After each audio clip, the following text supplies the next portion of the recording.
The first snow stung his face. He warmed his hands with his breath. Then he had the sudden, unnerving sense of being watched. When he turned, a towering moose was staring at him from the row. Christopher froze. The hairs rose on the back of his neck.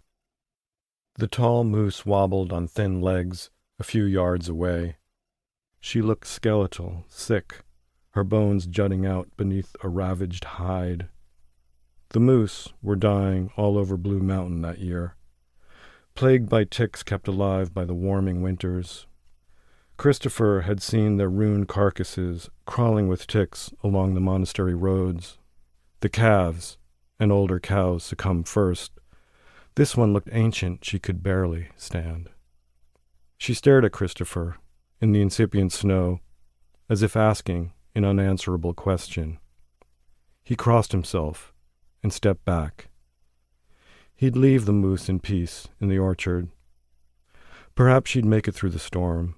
He'd prayed for her that evening at Vespers, as he prayed each night for all of creation. It seemed the only thing left for the monks to do, watch the world change and pray. Chapter 2. Sahro Abdi Muse waited by the window at the Starbucks on Astor Place. The evening rush was over, the cafe thinning out, the street lights burning orange in the dusk. She sat in a corner by a window with a blue knapsack by her feet and scanned the room for a sign, a nod, a knowing look, a cue someone had come to meet her. But no one looked back. Her driver was already 30 minutes late. Outside on Astor Place, pedestrians scurried past the window. Sahro caught her reflection in the glass and almost didn't recognize herself. The bulky down coat, the red baseball cap, the new pair of jeans. Gone was her elegant hijab, her olive scarf, the long dirak, replaced with clothes she hoped would let her fit in. Yet who was she fooling, she wondered, sitting beside the window for all the world to see? Surely someone would notice she didn't belong. The alien, the undocumented, the names she'd recently learned, asylee, terrorist, haji. Didn't she wear her unbelonging in her eyes, in her narrow face, her walnut skin, in her accent and overstuffed bag? She'd positioned her knapsack in front of her feet to hide the most incriminating thing of all, the bulge beneath her right pant leg, an ankle monitor she'd been forced to wear since leaving detention. She eyed the others inside the cafe, mostly young, mostly white, a few brown or black. They looked like college students, staring intently into screens or talking loudly on phones. Sahro searched her own coat pockets before remembering.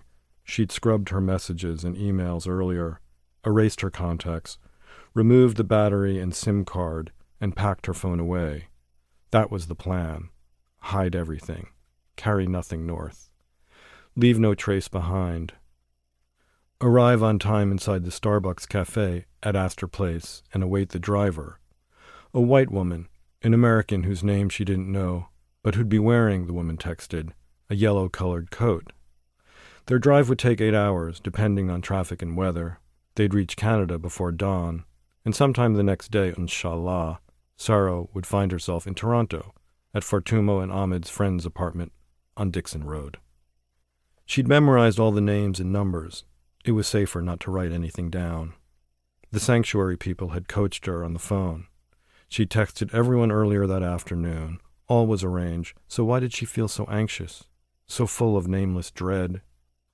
Hadn't she crossed more dangerous borders in harder countries without the benefits of an escort and private driver?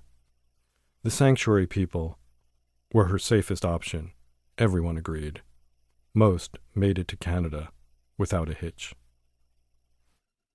A teen with spiked purple hair pushed through the cafe doors. A white girl in a pink tracksuit. A wave of nausea washed through Sahro. She checked the clock by the counter. She had to call the ICE parole officer in 2 hours, as she had each night for the past few months. What if she missed her check-in?